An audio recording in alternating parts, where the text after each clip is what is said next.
Assalamualaikum warahmatullahi wabarakatuh. Bismillahirrahmanirrahim. Alhamdulillahi rabbil alamin. Wa bihi nasta'inu ala umurid dunya waddin. Wassalatu wassalamu ala asyrafil anbiya'i wal mursalin, Nabiyina Muhammadin wa ala alihi wa ashabihi wa dhurriyyatihi ajma'in, amma ba'd. Asyhadu an la ilaha illallah wa asyhadu anna Muhammadar Rasulullah wa ufawwidu amri ilallah innallaha basirun bil ibad. Hasbiyallahu la ilaha illa huwa alaihi tawakkaltu wa huwa rabbul arsyil azim. Qala Allah ta'ala fi kitabihil karim hikayatan an nabiyillahi Musa alaihi salam, Rabbi syrah li sadri wa yassir li amri wahlul 'uqdatam min lisani yafqahu qawli. Para alim, para asatid, para asatidah, para bapak dan ibu sekalian, hafizani wa hafizakumullah, bil khusus segenap pengurus Masjid Baitur Rahman yang semoga pengurusnya dan jamaahnya selalu dalam naungan rahmat, barokah, perlindungan serta bimbingan Allah Subhanahu wa taala. Amin. Allahumma amin insyaallah.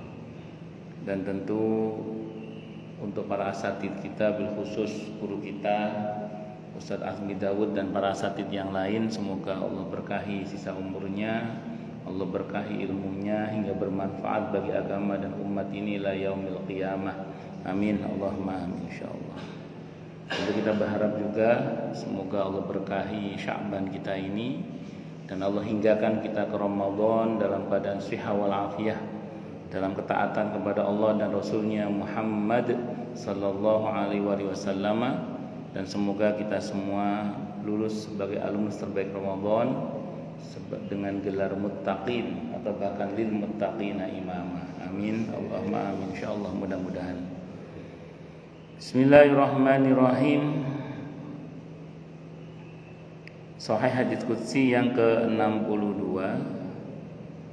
Hadisnya sahih dari Anas ibn Malik radhiyallahu anhu. Dari Nabi kita Muhammad sallallahu alaihi wasallam, beliau bersabda, yu'ta birrajuli min ahlil jannati yaumal qiyamah fayaqulu Allah azza wa jalla, ya ibna Adam, kaifa wajadta manzilaka? Fayaqulu ya Rabbi khairu manzilin. Fayaqulu sal wa tamanna. Fayaqulu ma as'alu aw atamanna illa an turaddani ila dunya fa uqtala fi sabilika 10 marratin lima yara min fadli syahadah. Seseorang dari penghuni surga didatangkan pada hari kiamat. Lalu Allah azza wa jalla berfirman, wahai anak Adam, bagaimana kamu melihat keadaanmu? Dia menjawab, wahai Rabbku, aku melihatnya sebagai sebaik-baik kediaman. Bagaimana kamu melihat kediamanmu? Maaf. Dia menjawab, wahai Rabbku, aku melihatnya sebagai sebaik-baik kediaman. Dia Allah berfirman, sal, mintalah engkau, wa tamannah, dan berangan-anganlah engkau. Dia mengatakan, aku tidak meminta dan tidak berharap kecuali engkau mengembalikan aku ke dunia, lalu aku terbunuh di jalanmu sebanyak 10 kali. Karena dia melihat keutamaan mati syahid. Ini hadisnya riwayat Ahmad. Sekedar mengingatkan apa yang sudah saya jelaskan sebelum-sebelumnya, bahwa begitu besar keutamaan mati syahid di jalan Allah Subhanahu wa taala, sampai orang yang sudah mati syahid pun andaikan diperkenankan balik ke dunia lagi, mati syahid lagi, balik sampai 10 kali kalau. Ya, saya ulang, kita bersyukur kepada Allah bahwa dalam Islam itu untuk mendapatkan kedudukan mati syahid itu tidak harus perang, dan kita nggak boleh minta perang juga. Tapi kalau ketemu musuh tidak boleh lari. Kalau kita baca dalam kitab Riyadhus Shalihin bab tentang jihad itu, Nabi melarang kita berharap ketemu musuh, tidak boleh minta perang, itu tidak boleh. Tapi kalau ketemu musuh tidak boleh lari. Ya, disuruh mohon pada Allah agar diteguhkan hati kita untuk menghadapinya.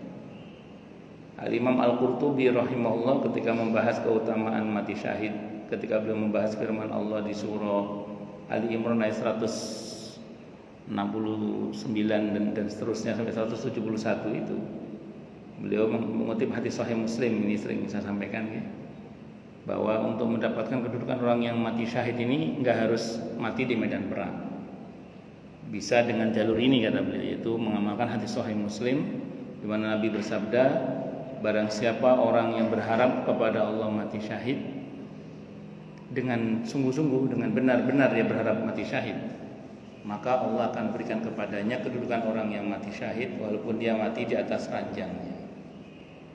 Sehingga di dalam kitab itu dikutip ada pernyataan yang menyatakan syuhada umat ini kebanyakan matinya di atas ranjangnya. Jadi syuhada umat ini kebanyakan mati di atas ranjangnya. Sehingga kemudian ada buku yang ditulis oleh Syekh Albani rahimahullah itu tentang 18 tanda husnul khotimah itu. Nah, itu untuk disebut sebagai syahid itu memang nggak harus perang. Salah satunya ya gugur di medan perang itu. Itu namanya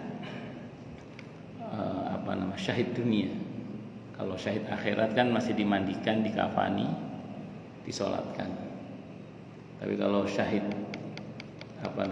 dunia yang mati di medan perang itu dimakamkan sebagaimana dengan baju-baju dan pakaiannya tanpa dimandikan itu seperti itu. Karena nanti dia akan bangkit dengan keadaannya yang seperti itu, dengan lumuran darah yang aromanya lebih wangi daripada misik itu nantinya. Allahu Akbar. Jadi berarti mati syahid itu mati yang indah.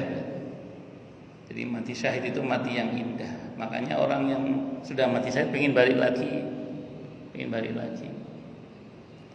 Nah, dulu para sahabat Nabi itu kalau pamit perang ke keluarganya itu, kalau kita baca di sirah, kalau bahasa kita pamit ke keluarganya, aku mau berangkat perang, doakan nggak balik lagi ya gitu.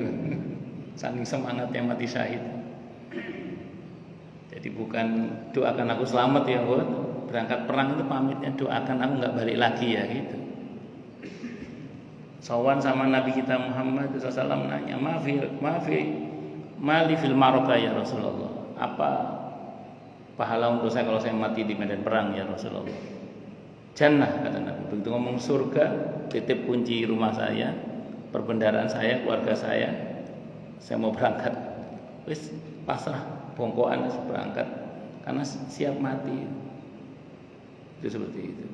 Itu yang oleh Salahuddin Al-Ayyubi itu diteliti kan. Kenapa di masa beliau itu kalau perang muslimin, kalau perang itu kalau nggak kalah keok, kalau nggak kalah keok. Kenapa ini? Kan di masa-masa beliau diteliti ternyata beda semangatnya dengan para sahabat Nabi. Kalau para sahabat Nabi dulu perang itu memang pengen mati syahid di jalan Allah. Nah, di masa beliau itu beberapa pasukannya itu pengennya selamat. Beda, semangatnya beda. Maka semangat itu yang beliau genteng lah dikobarkan kembali sampai akhirnya dengan izin Allah berhasil merebut kembali Masjidil Aqsa itu dengan izin Allah Subhanahu wa taala. Allahu Akbar. Nah, dalam konteks kita kemarin sempat saya sampaikan ya, kalau kita ingin berkesempatan mati di jalan Allah, ya libatkan diri kita dalam perjuangan di jalan Allah. Libatkan diri kita dalam perjuangan di jalan Allah. Ya, jadi pengurus masjid, pengurus majelis taklim, penggiat dakwah. Atau kalau enggak jadi pengurusnya, jadi jamaah aktifnya atau jadi donaturnya. Itu seperti itu. Tapi mestinya sih memang terlibat harta dan diri kita sih ya.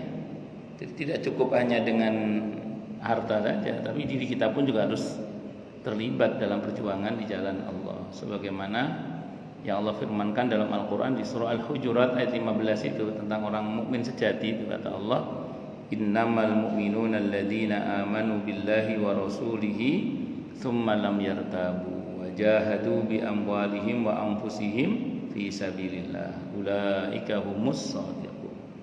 Bahwasanya mukmin sejati itu adalah orang-orang yang telah beriman kepada Allah dan Rasulnya, kemudian mereka mau berjuang, dibuktikan dengan mau berjuang dengan harta dan diri mereka. Di mana berjuangnya? Di jalan Allah.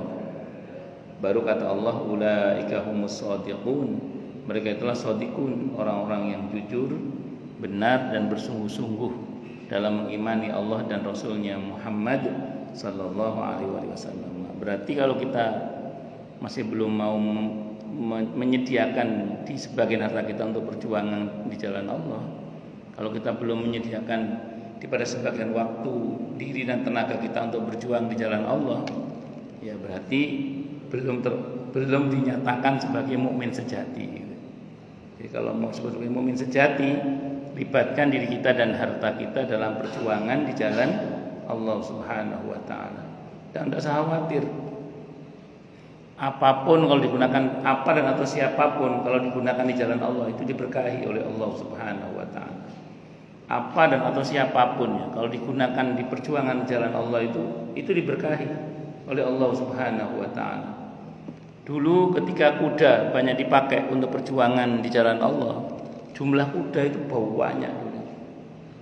Begitu kuda tidak pernah dipakai untuk berjuang di jalan Allah, ya jumlah kuda seperti sekarang ini nggak sebanyak dulu lagi. Bukti bahwa sesuatu yang dipakai berjuang di jalan Allah itu diberkahi apa? Kambing, sapi, onta, terutama kambing sapi lah. Itu kan tiap hari, terutama tiap tahun pas Idul Adha, itu yang dipotong nggak ukuran, itu yang dipotong.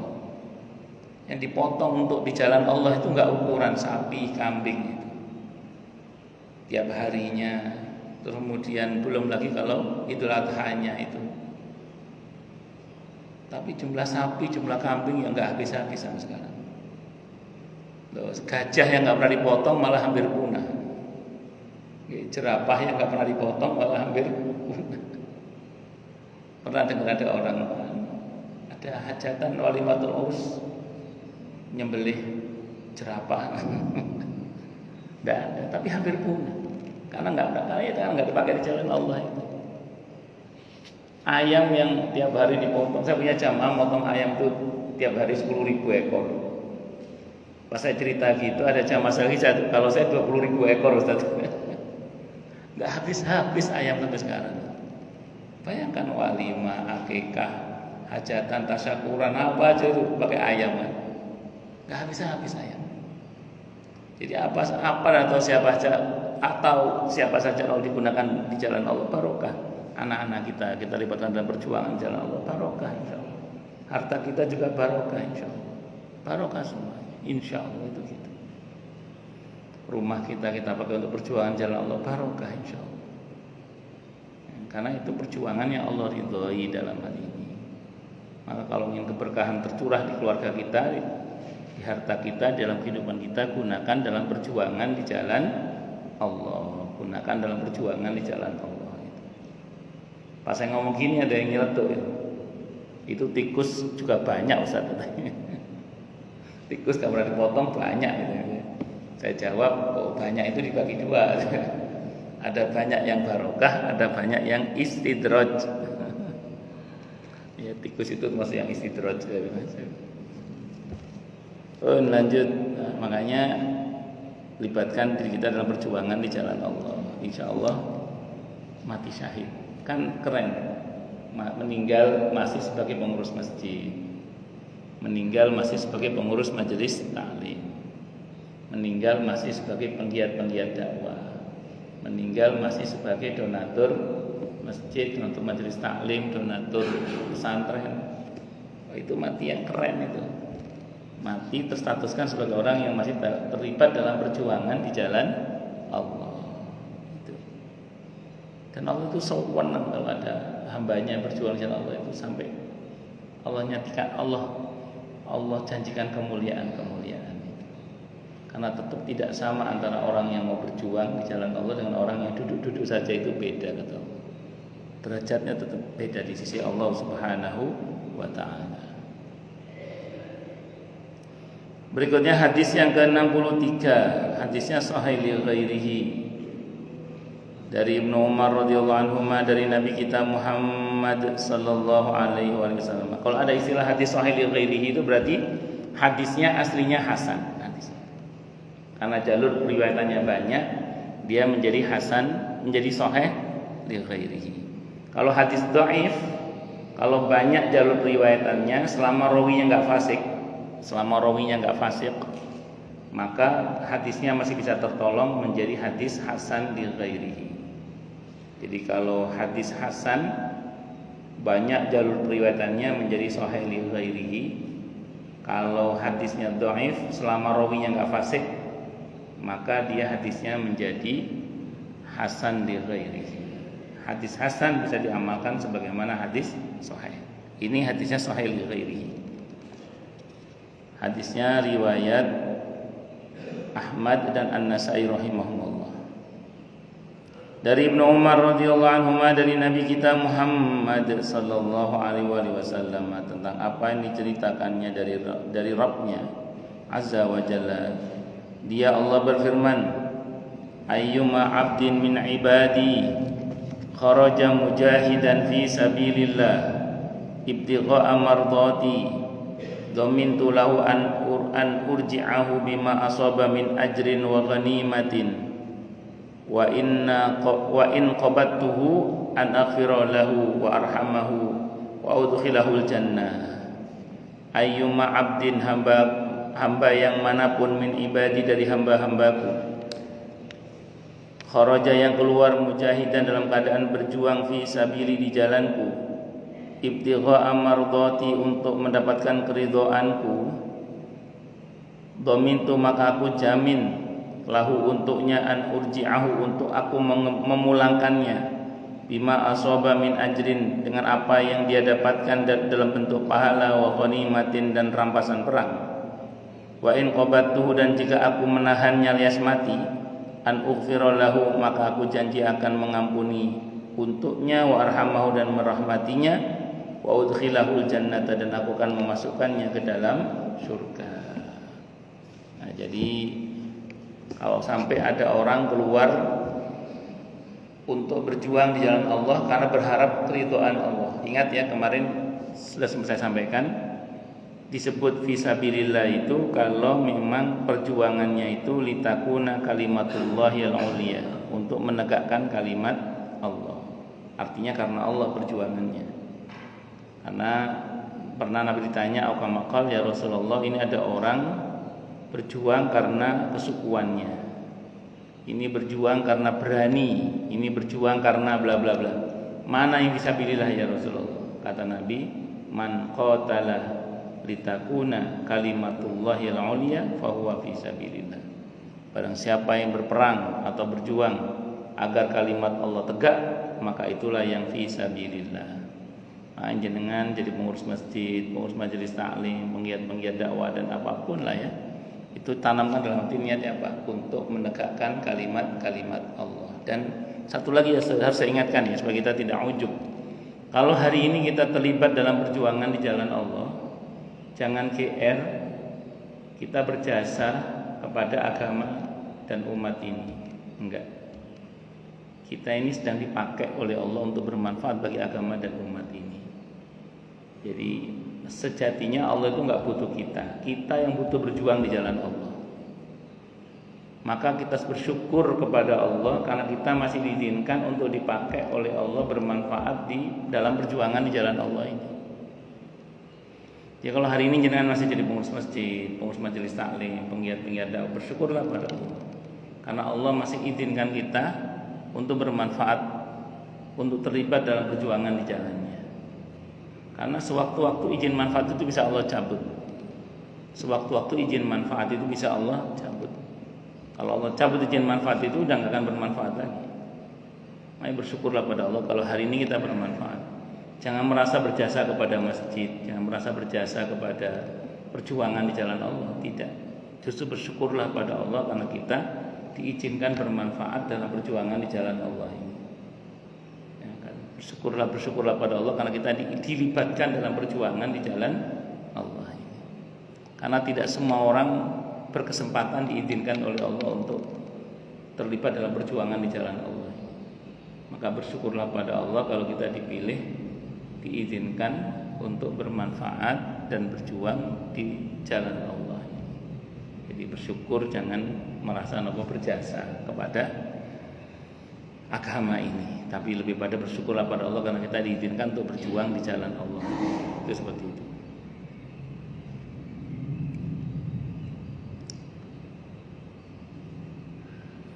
Bab berikutnya ini sebab turunnya firman Allah Ta'ala di surah Ali Imran ayat 169. Masih fisabilillah juga ini. Wala tahsabanna alladziina qutilu fi sabilillahi amwata bal ahya'un 'inda rabbihim yurzaqun.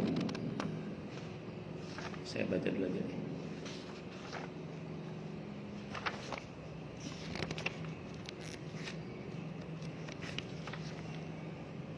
Hadisnya hadis hasan, hadis yang ke-64 ini hadisnya hasan dari Ibnu Abbas radhiyallahu anhu. Dia berkata dia menuturkan Rasulullah Muhammad sallallahu alaihi wasallam bersabda, "Lamma usiba ikhwanukum bi Uhud, ja'alallahu arwahahum fi jawfi tayrin khudrin taridu anharul jannah ta'kulu min thimariha wa ta'wi ila qanadila min dhahabin mu'allaqatin fi dhilil arsh falamma wajadu tiba ma'kalihim wa mashrabihim wa maqilihim qalu man yuballighu ikhwanana anna ahya'un fil jannati nurzaqu li alla yazhadu fil jihadi wala yanqulu indal harb." Faqala Allah subhanahu ana uballighukum ankum qala fa anzalallahu wala tahsabanna alladziina qutilu fi sabilillahi amwata bal ahya'un 'inda rabbihim yurzaqun. Lamma usiba ikhwanuna bi Uhudin, ketika sahabat-sahabat kami tertimpa musibah di Uhud. Kita tahu muslimin di Uhud itu mengalami kekalahan secara fisik. Walaupun ada yang mengatakan bukan kalah tapi seimbang, karena sebelumnya muslimin menang juga. Tapi tidak, bahasa Qur'annya memang kalah. Bahasa itu yang tadi mengatakan bahwa seimbang, kosong pertama menang kan terus kalah, nanti 0-0. Enggak, bahasa Qur'annya kalah.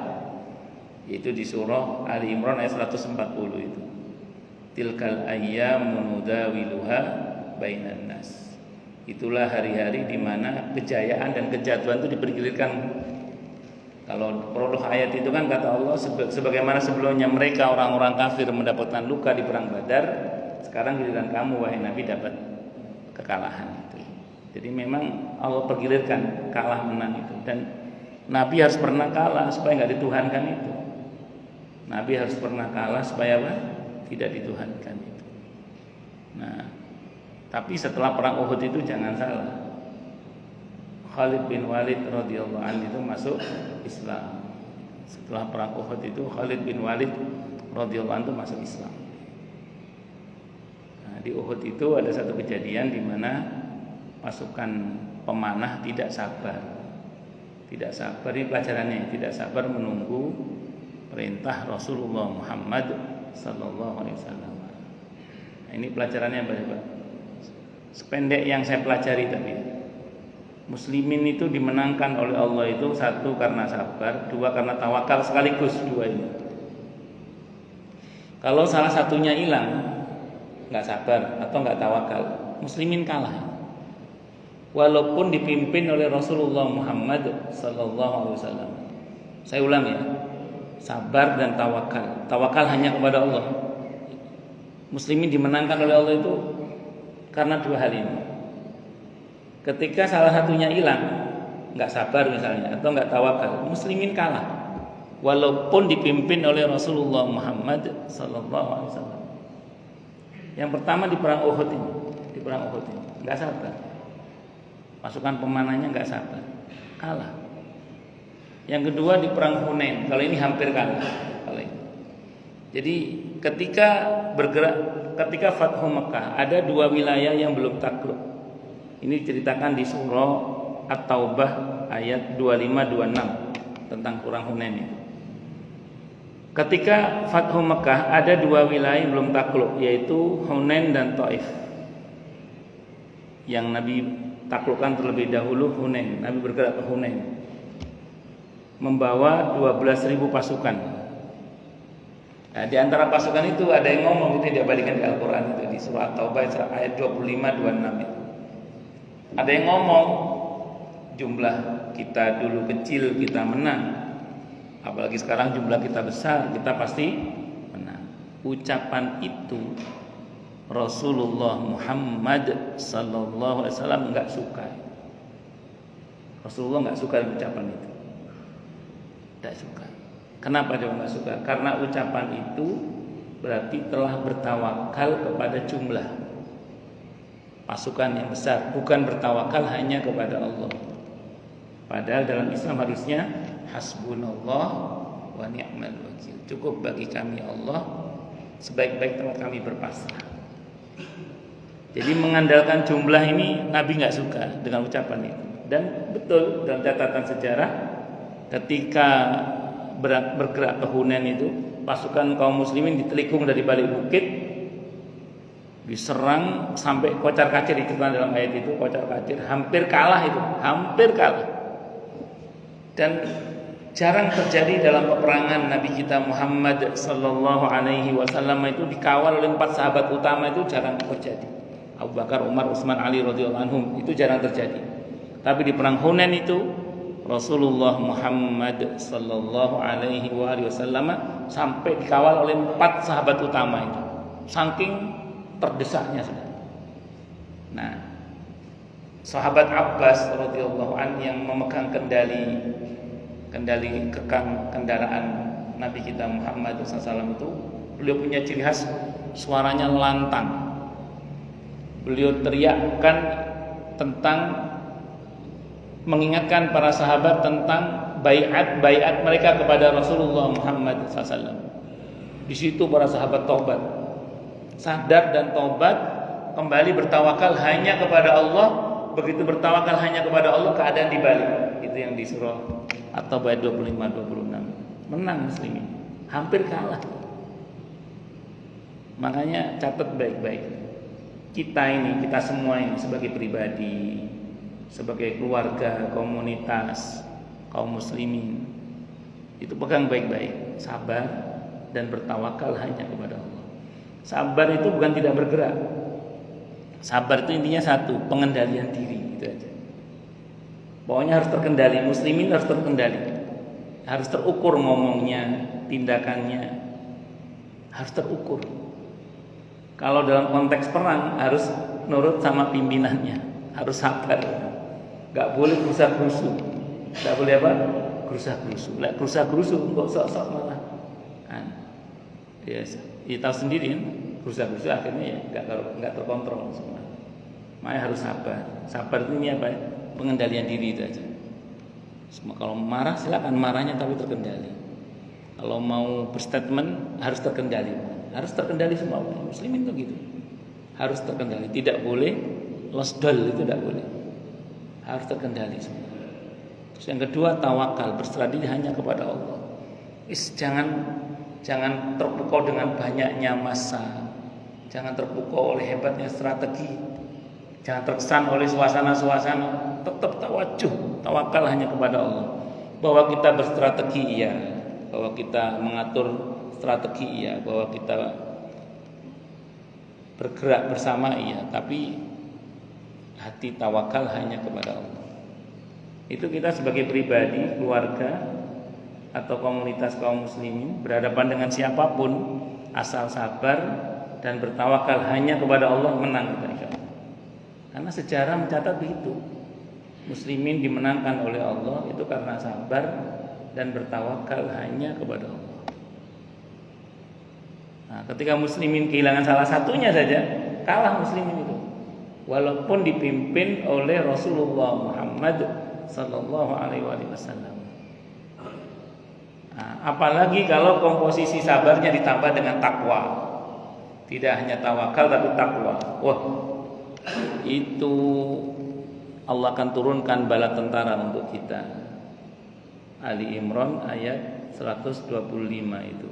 Bala in tasbiru wa tattaqu wa ya'tukum min fawrihim hadza yumditkum rabbukum bi khamsati alafin minal malaikati musawwimin. Benarlah jika kalian mau bersabar dan bertakwa, dan sekiranya mereka menyerang kalian secara tiba-tiba, niscaya Tuhan kalian Allah akan mengutus untuk kalian 5.000 malaikat yang bertanda. Tapi nggak sampai turun ini 5.000 ini, yang turun yang baru di ayat sebelumnya yang 3.000 itu sudah menang kaum muslimin. Pas saya jelaskan ayat ini, ada jamaah yang nanya ke saya, Ustaz, ayat ini kan tentang perang Badar, Ustaz.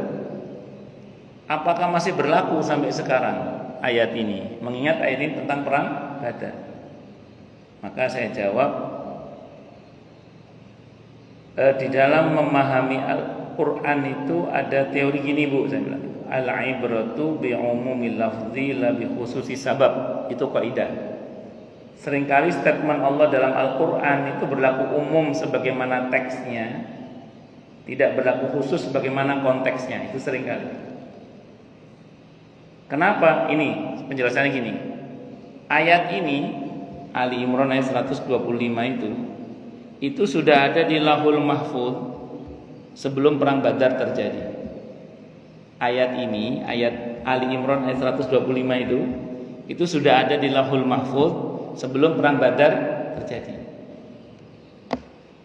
Ini andaikan saja ya, perang Badar Ali Imran ayat 173 174 itu kan tentang perang Badar Sughra itu. Di cancel enggak jadi oleh Allah. Barokahnya mengucap hasbunallah wa ni'mal wakil. Ayatnya tetap turun hasbunallah wa ni'mal wakil. Perang Badarnya enggak jadi.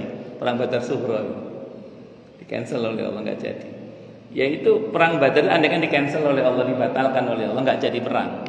Kira-kira ayat itu tetap turun enggak?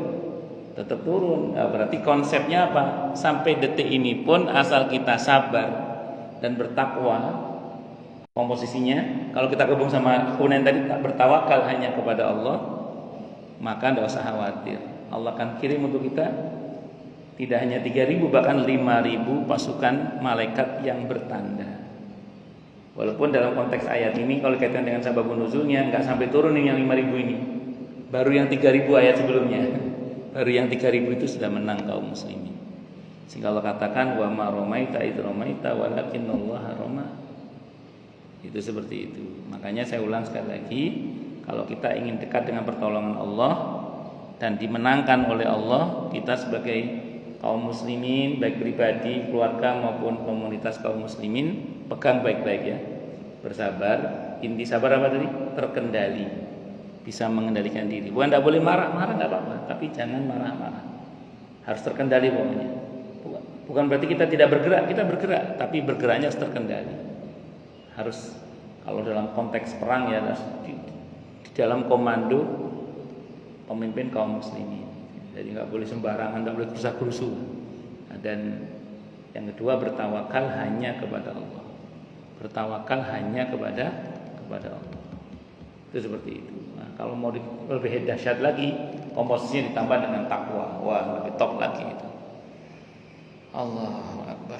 Makanya konon, wallahu a'lam, saya kurang tahu ya. Cuman saya pernah dengar penjelasan ahli sejarah itu, pasukan yang dipakai oleh Sultan Muhammad Al-Fatih rahimahullah untuk menjebol tembok Konstantinopel itu pasukan khusus yang jumlahnya hanya 25.000 orang, yang dipilih dari anak-anak muda yang dari akil balik sampai jadi tentara itu tidak pernah bolong sholat 5 waktunya.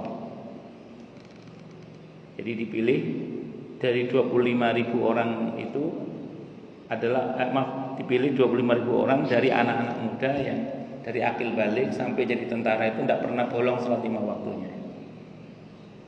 Itu jebol benteng Konstantinopel itu seperti itu. Sebenarnya di zaman Harun ar-Rasyid itu juga hampir jebol juga benteng itu. Cuman mereka mengibarkan bendera putih untuk menyerah dan membayar jizyah. Nah, tapi kemudian jebol itu di masa Sultan Muhammad Al-Fatih itu menurut yang saya pernah belajar ya sejarahnya itu Pasukannya memang banyak, tapi khusus untuk yang menjebol itu adalah 25.000 tentara yang dari akil balik sampai jadi tentara itu tidak pernah jebol sholat 5 waktunya. Itu seperti itu. Jadi orang-orang pilihan gitu maksudnya. Ya, tadi makanya bukan, kita tidak hanya bicara soal kuantitas, tapi lebih kepada kualitas juga. Dan itu terletak pada sabar dan bertawakal hanya kepada Allah. Pun monggo mawon. Kita berhadapan dengan siapa saja, nggak usah ngomong dalam skala sebagai pribadi, berhadapan dengan siapapun, sabar, bertawakal hanya kepada Allah. Serahkan semuanya pada Allah. Menang kita insya Allah. Itu seperti itu. Pun Ja'alallahu arwahahum fi jawfi tayrin khudrin. Allah menjadikan ruh-ruh mereka itu di dalam tembolok atau perut burung yang berwarna hijau, atau berada di rongga burung yang berwarna hijau. Taridu anharul jannati. Yang mereka itu melintasi sungai-sungai surga, terbang ke sana kemari, melintasi sungai-sungai surga. Ta'kulu min thimariha. Dia makan dari buah-buahan surga itu. Wa ta'wi ila qanatila min dhahabin mu'allaqatin fi dhilil arsh. Mereka menempati lampu-lampu yang terbuat dari emas yang tergantung di naungan arsh. Falamma wajadu tiba ma'kalihim wa mashrabihim wa maqilihim. Maka ketika mereka mendapatkan bagusnya makanan, minuman dan tempat tidur mereka, mereka berkata, apa kata mereka? Man yuballighu ikhwanana anna ahya'un fil jannati nurzaqu li alla yazhadu fil jihadi wala yanqulu 'indal harbi.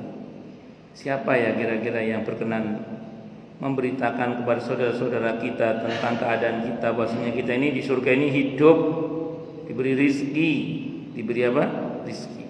Agar mereka saudara kita itu tidak meninggalkan jihad dan tidak mundur dari peperangan. Saya baca dalam kitab At-Tadhkirah Imam Al-Qurtubi itu ya, dikutip riwayat begini. Ini mirip-mirip seperti ini. Jadi ahli kubur itu kalau dapat nikmat kubur itu pengennya pulang gitu, pulang ke dunia. Sehingga ada di antara ahli kubur itu begitu mendapat nikmat kubur dia itu lari. Kata malaikat, mau kemana? Mau pulang, mau ngasih tahu keluarga saya bahwa ternyata di barzah itu enak ternyata. Mau ngasih tahu bahwa kalau kita beribadah beramal soleh itu enak ternyata di barzah itu. Mau pulang dia, lupa kalau sudah mati. Iya, mau cerita keluarganya. Itu ada dalam kitab At-Tadhkirah. Ini kan jelas kalau ini ya. Mirip seperti ini riwayatnya. Kata malaikat jangan, enggak usah kata malaikat. Sampean tidur saja. Di antara nikmat kubur itu tidur, di antara nikmat kubur. Akhirnya dalam riwayat itu sebutkan dia mendapatkan nikmat tidur seperti tidurnya pengantin. Cuman enggak pakai baru, pengantin aja enggak pakai baru.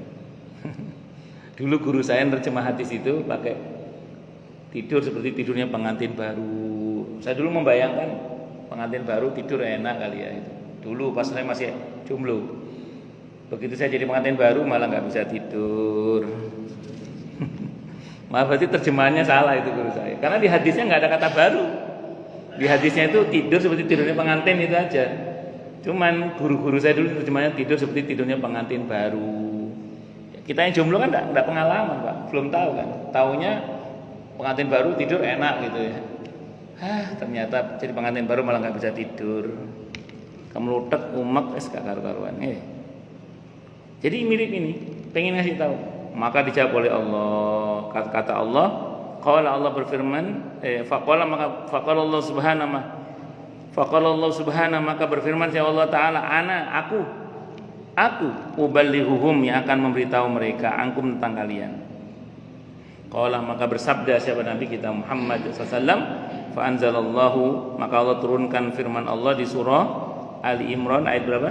169. Wala tahsabanna alladziina qutilu fi sabilillahi amwata bal ahya'un 'inda rabbihim yurzaqun. Sekali-kali janganlah kalian mengira bahwa orang yang terbunuh di jalan Allah itu mati.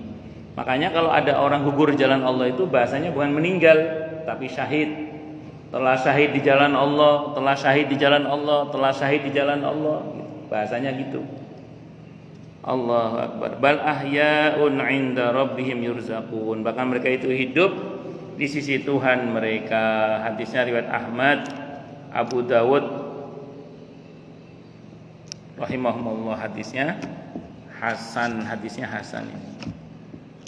Saya cerita aja ya. Di tafsirnya Buya Hamka itu, di jilid 2 tafsirnya Buya Hamka jilid 2 itu, beliau pas pembahasan ayat ini beliau mengutip riwayat yang ada dalam kitab Ar-Ruh. Ar-Ruh itu karya Ibnu Qayyim Al-Jauziyah rahimahullah. Ibnu Qayyim ini muridnya Ibnu Taimiyah rahimahullah. Nah, teman-teman di Salafi kebanyakan ambil rujukan dari situ kan ya. Yang cerita ini siapa? Buya Hamka. Buya Hamka ini orang Muhammadiyah. Berarti ini cerita bukan takhayul, bukan takhayul, bukan hurafat. Karena yang cerita orang Muhammadiyah, rujukannya dari teman-teman Salafi itu apa? Ibnu Qayyim Al-Jauziyah rahimahullah. Jadi ini bukan takhayul ini. Nanti bisa dicek dalam tafsirnya Buya Hamka jilid 2 tentang ayat ini. Beliau ngutip riwayat yang ada di dalam kitab Ar-Ruh Ibnu Qayyim Al-Jauziyah. Ini saya sebutkan referensinya biar Anda enggak nyangka ini takhayul, karena yang ceritain orang Muhammadiyah. Kan Muhammadiyah itu programnya kan anti TBC, takhayul, bid'ah dan khurafat. Buat saya terangkan ya. Ini cerita dalam ayat itu. Jadi ada seorang bapak gitu ya, di masa Umar bin Abdul Aziz wafat. Ya berarti masih di masa Umar bin Abdul Aziz. Jadi saat itu Umar bin Abdul Aziz radhiyallahu anhu itu wafat. Tiba-tiba bapak ini kedatangan anaknya yang sudah syahid 5 tahun yang lalu. Jadi anaknya ini sudah gugur sebagai syahid 5 tahun yang lalu. Pulang, anak itu pulang. Ini sebagai dalil, sebagai bukti bahwa orang yang mati syahid itu masih hidup, maksudnya itu. Katanya, "Pak, aku pulang, Pak." Kata bapaknya kaget, "Loh, nah, bukannya kamu sudah syahid 5 tahun yang lalu kok pulang?" "Iya, Pak. Umar bin Abdul Aziz hari ini wafat. Allah suruh sebagian penduduk langit untuk turun ke bumi guna mensolatkan jenazah beliau. Saya termasuk ditunjuk oleh Allah, Pak. Saya pulang, saya solatkan jenazah beliau. Tadi teman-teman udah pada pulang, Pak, ke langit. Saya bilang sama Allah, ya Allah, kangen kali lah aku sama bapakku. Izinkan aku ketemu dengan bapakku sebentar aja." Maka Allah izinkan. "Sudah, Pak, nggak usah lama-lama, Pak, aku mau balik lagi ke langit ini." Balik lagi dengan izin Allah itu. Itu ada dalam kitab Ar-Ruh Ibnu Qayyim Al-Jauziyah rahimahullah. Kejadiannya di masa Umar bin Abdul Aziz wafat. Kejadiannya itu. Sebagian penduduk langit Allah perintahkan untuk turun mensolatkan jenazah beliau. Termasuk di antaranya para syuhada yang saat itu diturunkan untuk mensolatkan jenazah beliau. Dan betul-betul hidup memang. Wallahu a'lam ya.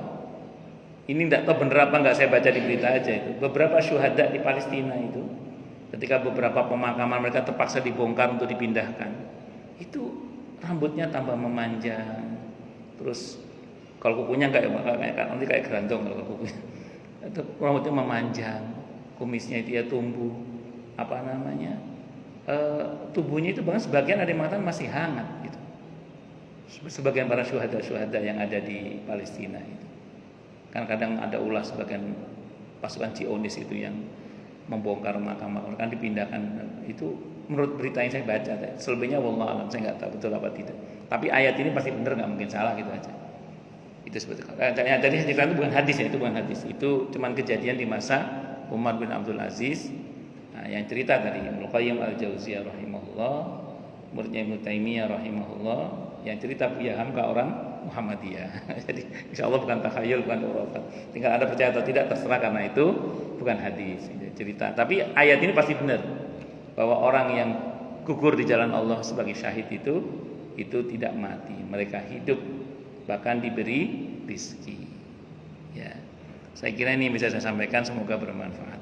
Oke, monggo silakan yang mau tanya, protes, marah boleh silakan. Oke, monggo Pak, monggo Pak. Waalaikumsalam warahmatullahi wabarakatuh. Oke, monggo Ustaz.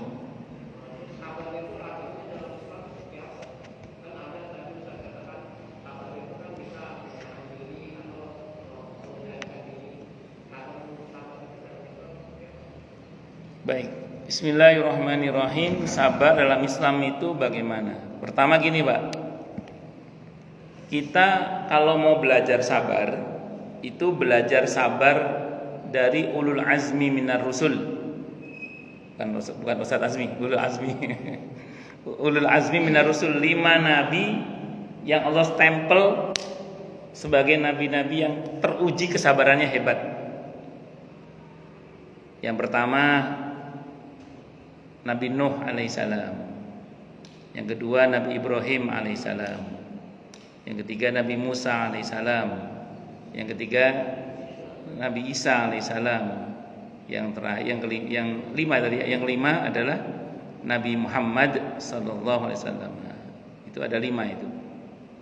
Nah, kalau 5 kebanyakan satu aja deh, Nabi kita Muhammad sallallahu alaihi wasallam. Kalau di Al-Qur'an itu yang Allah stempel sebagai uswah hasanah cuma 2. Nabi Ibrahim alaihissalam dan Nabi Muhammad sallallahu alaihi wasallam. Itu nabi dan rasul yang di Al-Qur'an Allah stempel sebagai uswah hasanah, teladan yang baik bagi kita. Oke, 2 masih kebanyakan, 1 aja lah, yaitu Nabi Muhammad sallallahu alaihi wasallam. Nabi itu Pak, orang yang stempel oleh Allah sabarnya hebat. Pertanyaannya, Nabi pernah sedih nggak? Nabi pernah nangis nggak? Oke, berarti sedih dan nangis boleh. Yang nggak boleh itu meratap. Nah, meratap itu udah lepas kendali namanya Pak. Sudah nggak terkendali lagi.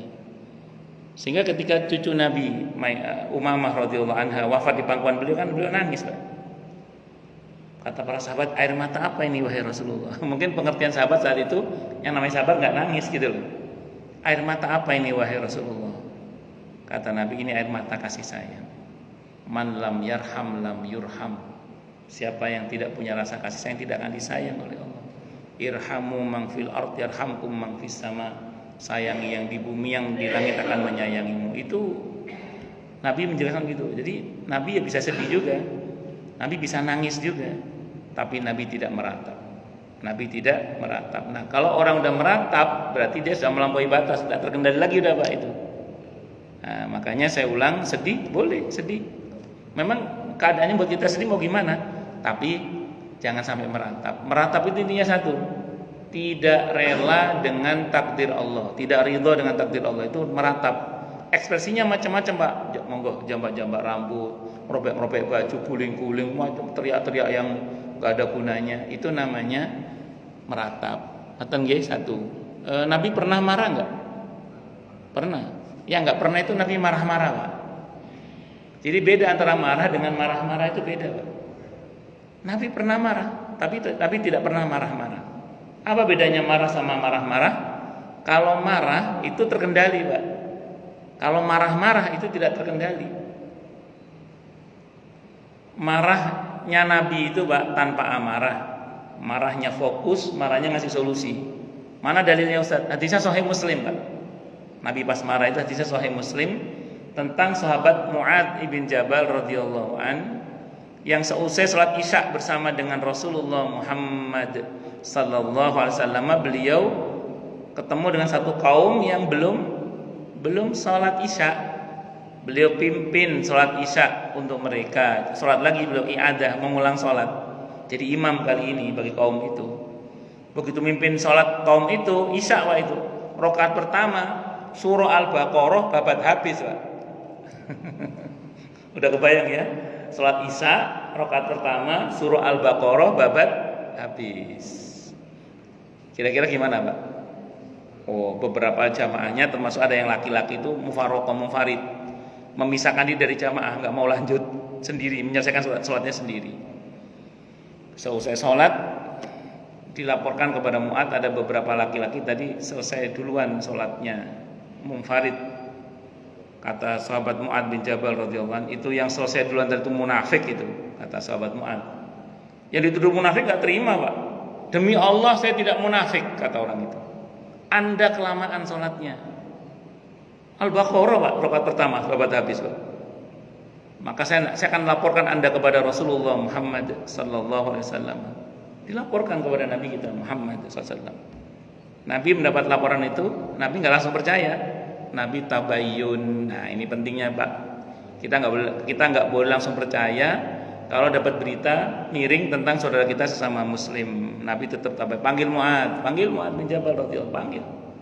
Begitu datang Nabi enggak langsung marah. Berarti Nabi marahnya tanpa amarah, Pak. Kalau orang marahnya pakai amarah, yang dimarahi masih jauh, udah gini, Pak. Kenapa? Karena pakai amarah. Nabi enggak pakai amarah. Mu'ad datang, kata Nabi, udnu, sini mendekat, suruh mendekat. Santai Nabi itu.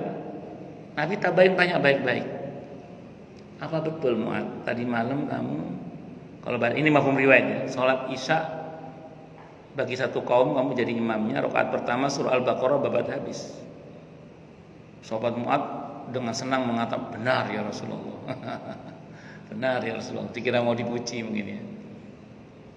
Begitu jelas di mana harus marah, di situ Nabi marah, Pak. Apa kamu akan membuat kekacauan dalam agama ini, wahai Mu'ad? Beliau marah situ. Kemana kamu terhadap surah Sabbihisma Rabbikal A'la?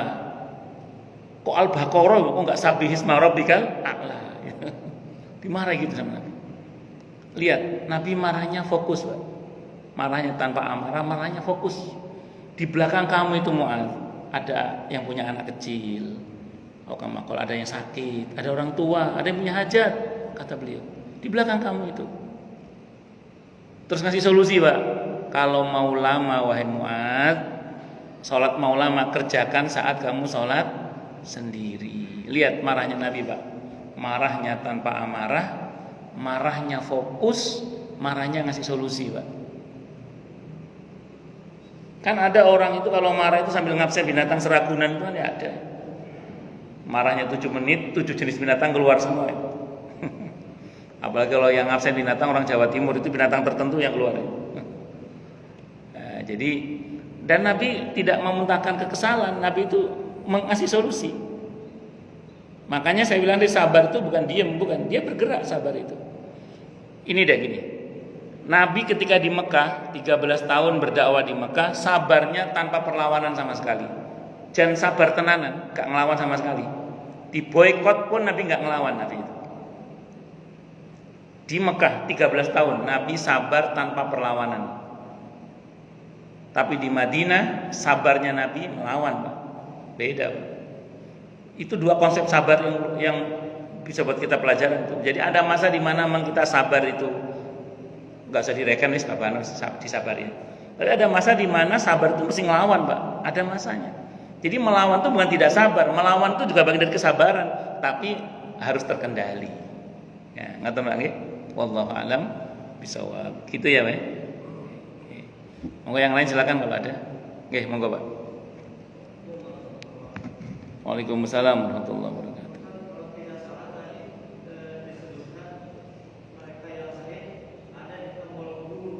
Iya. Bagus. Penjelasan para ulama itu banyak di sini ini.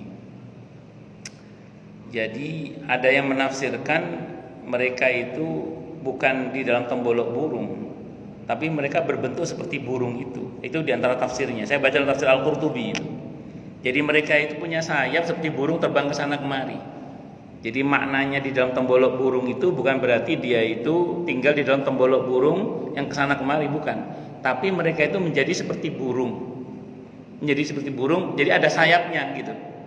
Kita tahu ya, mungkin pernah dengar hadis sahih tentang Nabi mimpi sahabat Ja'far yang tangannya buntung saat perang melawan Romawi itu, syahid beliau. Itu kan tangannya diganti oleh Allah dengan sayap. Berarti para syuhada itu punya sayap. Nggak usah dibayangkan ya, kenyataan pasti lebih dahsyat. Jadi ada yang menafsirkan begitu. Jadi jangan bayangkan terus dalam tembolok burung terus, nggak bisa dibayangkan ya. kalau kata Imam Al-Qurtubi, mereka bukan di dalam tembolok burung sebagaimana harfiah yang kita paham, enggak, tapi mereka itu menjadi burung seperti burung. Menjadi seperti burung. Jadi mereka punya sayap terbang ke sana kemari seperti burung. Itu di antara makna tafsirnya ya. Nah, satu dulu. Yang kedua, ini orang modern yang ngomongnya kalau ini. Jadi di surga itu kayak, kalau Bapak pernah nonton film Star Trek ya, di mana orang kesana kemari itu naik pesawat piring itu loh ya. Kira-kira di surga itu karena bahasa Arabnya burung sama pesawat itu mirip Pak. Toiro sama toir itu kan mirip gitu. Jadi di surga itu ini tapi tafsir modern ya. Itu mereka seperti mengendarai kendaraan pesawat kesana kemari untuk keliling-keliling surga ya. Ada yang mengatakan begitu. Wallahu alam bisawab. Tapi kalau tafsir yang klasiknya Imam Al-Qurtubi, enggak, bukan mereka di dalam tombol burung, mereka itu seperti burung, mereka itu punya sayap terbang kesana kemari di surga itu. Mereka punya sayap karena ahli surga itu kalau merujuk pada hadis Nabi tentang sahabat Ja'far yang wafat itu, yang Allah ganti dengan sayap itu berarti orang ahli surga itu ada sayapnya. Nggak usah dibayangin Pak, nanti kita punya sayap apa nggak usah dibayangin.